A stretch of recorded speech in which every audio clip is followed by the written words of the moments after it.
If you got a pack of beef ribs and don't know what to do with it, watch this video. Trigger warning. I clean off my beef ribs just the same. I just removed the membrane.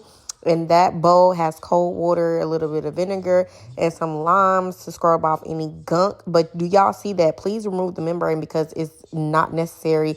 And it doesn't hold like the seasoning and all that stuff is just unnecessary. So just remove it. Let's clean these ribs or pat them dry. Hold on. All right, y'all. Look at my bonnet. Yeah.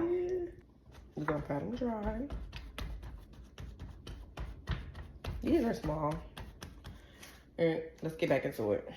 Now let's get into the seasoning. So yes, you want to use the mustard as your binding agent and go ahead and preheat your oven to 365 degrees as well. You're going to rub in the mustard on both sides. No, your ribs will not taste like mustard. This is just a binding agent to help your seasoning stick. Whether you're putting them on a grill or in the oven, you still need this and use this method to do so. Now, for me, I layer my baby back ribs with some onion powder, some garlic powder, and these two key seasonings, rib rub seasonings. I use the McCormick kind, and I think I got this one from Aldi, but they are so good. One has like a maple kick to it, and the other is kind of like more of a spice. So I added a little bit more of like a steak hamburger seasoning to it just to give it like a kick. And you just pat it in. You do not want to rub it off or anything. It's literally already a rub, so you just pat it in, okay? You do not want to like rub it in. Does that make sense? Just pat it. Don't rub it, just pat it, even though it's a rub.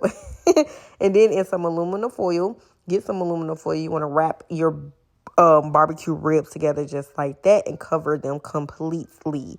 Now, I did add 2 tablespoons of butter in it just so it can start to create its own liquid and its own broth.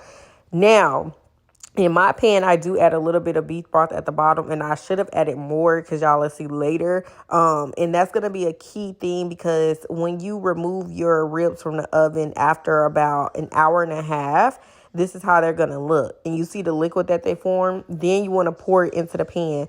But don't let your beef broth burn a little bit like I did. But it's fine. It was like almost. So I just added more beef broth to the bottom.